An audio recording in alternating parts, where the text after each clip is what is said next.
Hey you guys, this is just a quick video to remind you how to use your accounting equation to solve a lot of problems. So on the board, I have just some basics. Your assets equal your liabilities plus stockholders' equity. That's if you're dealing with a corporation, it's saying, here's all the stuff you have. If creditors have a claim to that stuff, it's going to be under the liability section.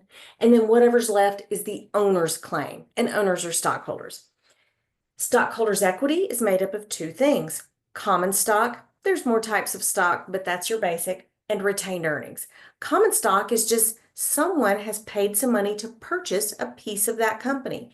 And retained earnings is all the earnings the company has ever earned, minus anything they've paid back in dividends.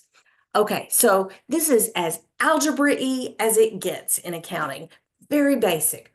I said, if you're given these accounts, cash, AR, and equipment, first of all, you have to know those are assets. This is stuff we have. That would add up to $1,600.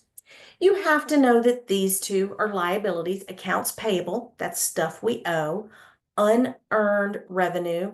That's like a gift card situation. Say I'm Chick-fil-A and someone comes by and gives me $10, two fives right here, and I give them a gift card. I now owe that customer $10 in chicken sandwiches. So unearned revenue, even though it ends in the word revenue, it's not a revenue, it's actually a liability.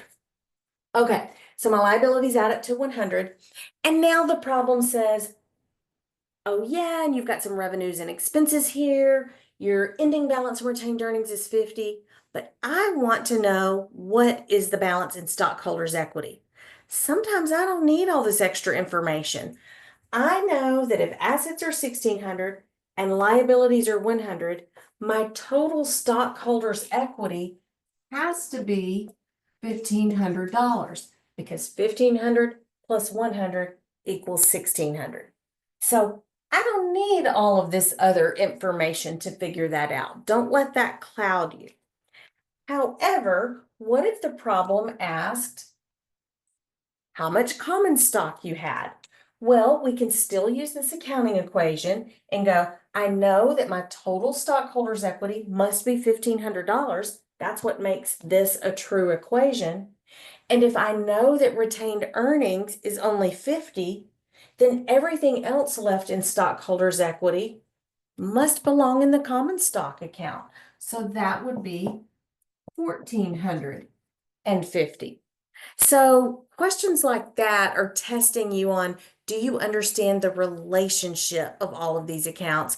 And I find it best and easiest to write that accounting equation out on a piece of paper, fill in what you know, and then solve for what you don't. And you can kind of see it better rather than trying to think of it all in your head at one time.